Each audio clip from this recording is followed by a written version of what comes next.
I know that for Johnny, one of the preparations he does is he watercolors the idea of what his character might look like, and I think you were doing the same. And he said, we pull them out. Okay, you. And he said they were very close, which is kind of that sync. But, you know, it's sick. It's disturbing. I don't want to think about it too much because you don't like to even, you think thoughts yourself and you think, oh, that's not a good thought. Then it's not a good thought to think that it might be other people thinking those same thoughts. Well, he is your Tyler Durden at this stage. I think he is your other half. There is this. Well, I mean, he brought up, and it's true, like over the years, script notes, pull them out, quite similar, kind of spooky, really, but that's all right. You know what? For people that don't like to talk, it makes it much better. I think even though you've made very big movies before, this is the first one I think where you said yourself that nothing you saw through that camera lens was going to be what was up on screen. That Absolutely it was always not. going to be.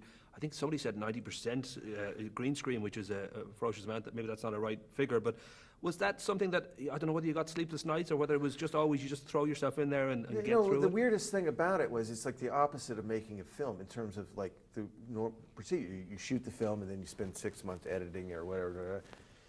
Here the film didn't materialize until the very, very, very, very end. So you're having to do all this stuff like cut the movie, score the movie, do all this stuff where you don't have the movie. So that was a very disturbing, but very in the same sense kind of method-y because it's very Alice in Wonderland, the exact opposite.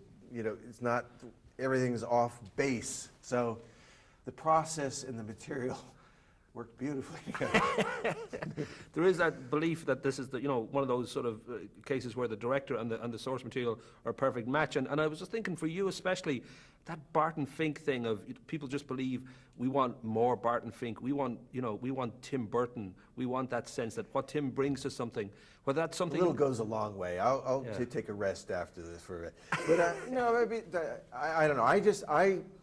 Like I said, with Alice, there's been so many versions, over the years that we kind of felt free to. Also because, for me, I knew more about Alice like from music and illustrators and other writers incorporating into the work. So it just shows that the power of the material sort of stays with people in some way.